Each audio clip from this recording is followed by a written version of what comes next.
Assalamualaikum warahmatullahi wabarakatuh. Di video kali ini saya akan membahas tentang tugas UTS untuk mata kuliah Etika Profesi.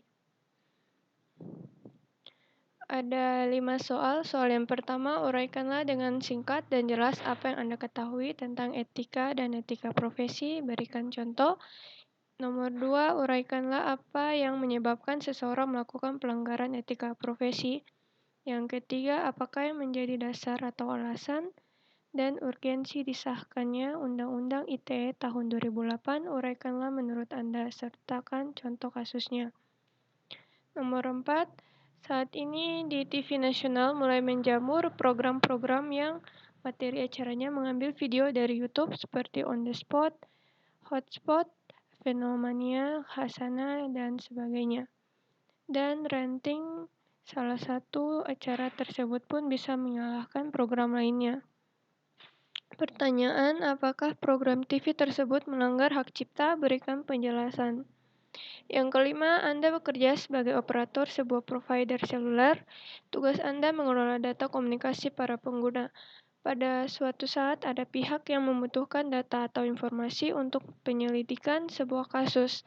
Apakah Anda boleh memberikan informasi tersebut? Uraikanlah secara konvensional dan secara liberal. Untuk soal yang pertama yaitu etika profesi dan contoh. Etika biasanya berkaitan erat dengan perkataan moral, yang berarti juga adat, kebiasaan, atau cara hidup seseorang dengan melakukan perbuatan yang baik dan menghindari hal-hal tindakan yang buruk.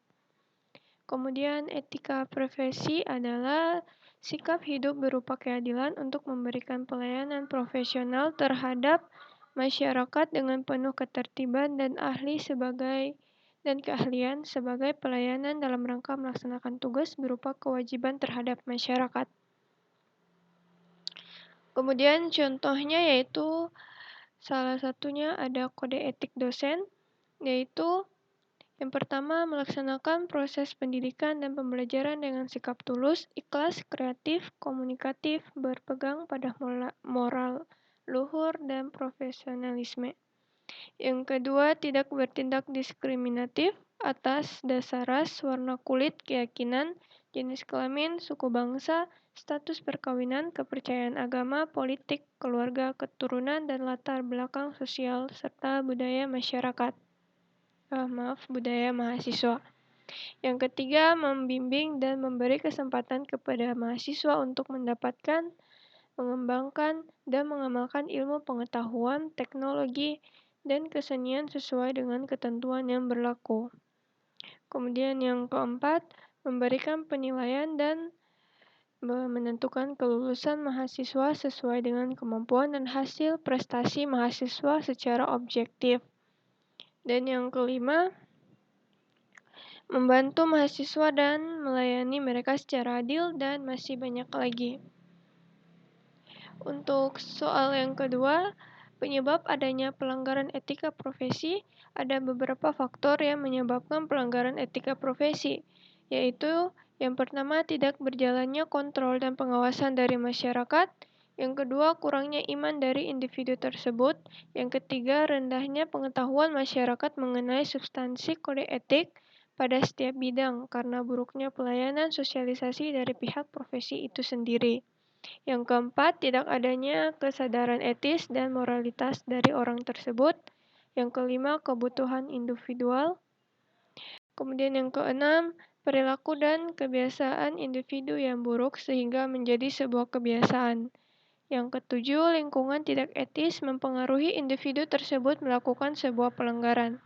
Dan yang terakhir, kurangnya sanksi yang keras atau tegas di negara kita tentang pelanggaran kode etik. Soal selanjutnya, alasan disahkannya Undang-Undang ITE tahun 2008. Undang-Undang Nomor 11 Tahun 2008 tentang Informasi dan Transaksi Elektronik atau Undang-Undang ITE adalah undang-undang pertama di Indonesia yang secara khusus mengatur tentang tindak pidana cyber. Berdasarkan Surat Presiden RI Nomor R/70/Pres/9/2005 tanggal 5 September 2005, naskah Undang-Undang ITE yang berisi 35 pasal secara resmi disampaikan kepada DPR RI pada tanggal 21 April 2008. Undang-undang ini disahkan. Ada dua hal yang diatur dalam Undang-Undang ITE, yaitu pengaturan transaksi elektronik dan tindak pidana cyber.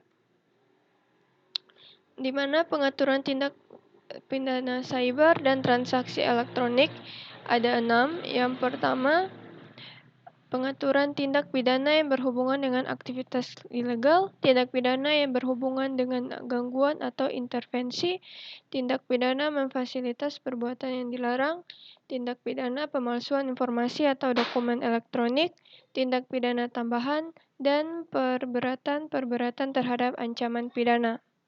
Kemudian menurut saya alasannya karena sekarang semua orang menggunakan handphone sebagai kebutuhan, sehingga saat menggunakan internet untuk sosmed ataupun aplikasi online shop, dibutuhkan sebuah undang-undang yang mengatur ketentuan penggunaan internet dan batasan-batasannya, serta tindak pidana atau hukum yang akan didapat jika melanggar, demi menjaga keamanan dan ketertiban di dalam dunia maya tersebut. Soal selanjutnya terkait program TV yang mengambil video dari YouTube.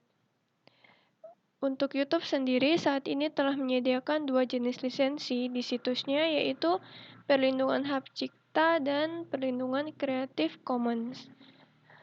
Suatu konten di YouTube yang dilindungi oleh hak cipta, maka seseorang jika akan mendownload, mengedit, dan mengkomersialisasikan isi konten tersebut, maka harus terlebih dahulu meminta izin kepada pemilik konten. Namun, tetap dapat mengambil sumber konten dari YouTube tersebut dengan lisensi hak cipta asalkan untuk penggunaan yang wajar, yaitu untuk tujuan penelitian, pendidikan, dan pengutipan berita. Sebagaimana dijelaskan dalam Undang-Undang Hak Cipta, Undang-Undang Nomor 19 Tahun 2002 pada pasal 15A, dengan syarat bahwa sumbernya harus disebutkan atau dicantumkan tidak dianggap sebagai pelanggaran hak cipta, yaitu penggunaan ciptaan pihak lain untuk kepentingan pendidikan, penelitian, penulisan karya ilmiah, penyusunan laporan, penulisan kritik atau tinjauan suatu masalah dengan tidak merugikan kepentingan yang wajar dari pencipta. Kemudian karena sekarang banyak acara TV yang menggunakan konten YouTube untuk acara komersialnya, maka sudah seharusnya pihak produser lebih berhati-hati dalam mengambil sumber siaran dari konten YouTube tersebut. Jika produser televisi ingin menggunakan konten dari YouTube, sebaiknya harus terlebih dahulu memperhatikan apakah konten yang akan diambil tersebut dilindungi oleh hak cipta atau Creative Commons. Jika ternyata kontennya dilindungi oleh hak cipta, maka sudah menjadi kewajiban pihak produser televisi untuk meminta izin kepada pemilik konten tersebut. Kemudian jika isi kontennya dilindungi lisensi Creative Commons, maka pihak produser dapat menggunakan untuk tujuan komersial dengan syarat link pemilik konten tersebut harus disebutkan secara jelas dalam tayangan yang akan ditayangkan. Bukan sekedar Cortez by YouTube yang selama ini biasa kita saksikan di televisi. Soal selanjutnya, Anda bekerja sebagai operator sebuah provider seluler. Tugas Anda mengelola data komunikasi para pengguna. Pada suatu saat ada pihak yang membutuhkan data informasi untuk penyelidikan sebuah kasus. Apakah Anda boleh memberikan informasi tersebut? Uraikanlah secara konvensional dan secara liberal. Secara konservatif, prinsip privasi klien adalah hal yang penting, dan sebagai seorang pekerja yang profesional, tentunya sangat penting untuk menjaga kepercayaan klien terkait data-data yang sudah dipercayakan kepada kita.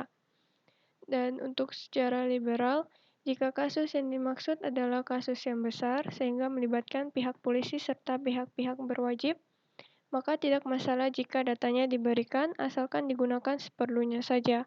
Apalagi jika kasusnya adalah berkaitan dengan seorang buronan, peredaran barang haram, dan sebagainya.